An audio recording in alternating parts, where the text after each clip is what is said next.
harga ikan di Pasar Binaya Masohi, Maluku Tengah beranjak turun.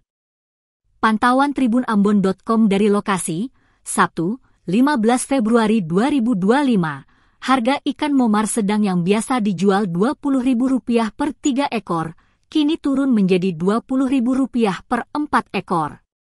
Sementara harga ikan cakalang sedang dipasarkan Rp25.000 per 2 ekor.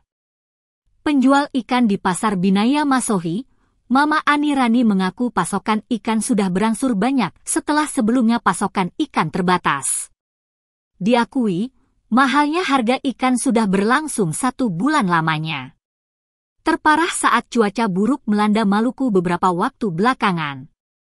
Ikan yang dijual Mama Ani dipasok dari Desa Tanjung, Kecamatan Amahai.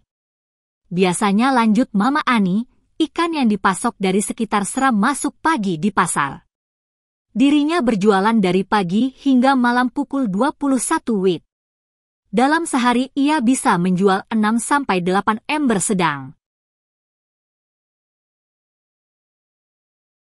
Download Tribun X sekarang, menghadirkan lokal menjadi Indonesia.